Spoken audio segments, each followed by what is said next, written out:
Alam nyo ba na sa Japan, hindi nyo kailangang pasanin ng mag-isa ang napakalaking gastusin sa ospital? Maraming Pilipino rito ang hindi alam na pwedeng mabawi o ma-refund ang bahagi ng ibinayad sa medikal na gastusin. Pero teka, bago ka tumakbo sa City Hall, dapat mong malaman na magkaiba ang proseso kung ikaw ay nakakokumin Kenko Hoken o Shakai Hoken. Sa videong ito, ituturo ko sa inyo ang step-by-step na paraan kung paano mag-file ng refund, ano ang mga kailangang dokumento, at ang mga sikretong tips para hindi na kayo kailangang maglabas ng malaking pera sa simula pa lang. Manood hanggang dulo para hindi masayang ang inyong hard-earned yen. Ang unang dapat mong tignan ay ang iyong insurance card. Kung ikaw ay may Kokumin Kenko Hoken o National Health Insurance, ang punta mo ay sa inyong lokal na City Hall o Shiyakusho, particular sa Hoken Nenkin ka section. Pero kung ikaw naman ay may Shakai Hoken o yung insurance mula sa kumpanya, tandaan, hindi po ito sa City Hall. Ang aplikasyon mo ay dapat dumaan sa inyong HR o company admin. Sila ang magpapasa nito sa Health Insurance Association na nakasulat sa card mo. Huwag malilito rito dahil sayang ang oras kung pipila ka sa City Hall pero Shakai Hoken ka pala. Kailan ka ba pwedeng mag-refund? May dalawang main na dahilan.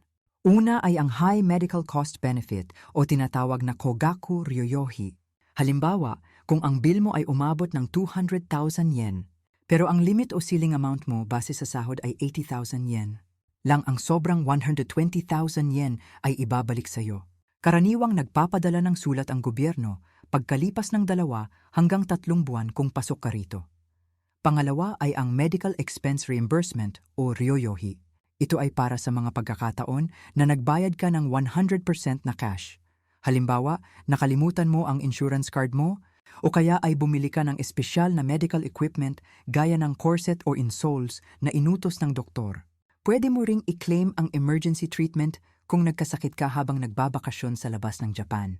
Para mabilis ang inyong transaksyon, ihanda ang mga sumusunod na requirements. Una, ang inyong health insurance card.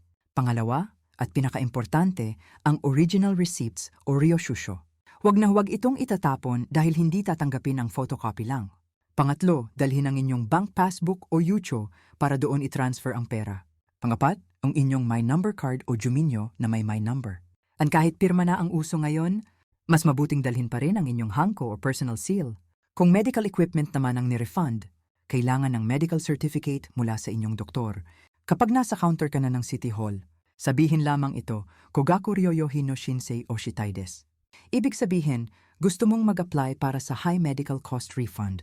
Bibigyan ka nila ng form, i-fill up ito, at ibigay ang mga resibo. Pagkatapos nito, maghintay ng 2 hanggang 3 months para pumasok ang pera sa inyong account. Huling tip para sa inyo, kung alam nyo nang magpapa-opera o ma-o-ospital kayo, kumuha muna ng Gendogaku Tekyo Ninteisho. Ipakita ito sa ospital bago magbayad para ang sisingilin lang. Sa inyo ay ang limit niyo at hindi na kailangang mag-antay ng refund. Makakatipid kayo sa upfront cost. Sana ay nakatulong ang videong ito. Huwag kalimutang i-save ang tips na ito para sa inyong seguridad sa Japan.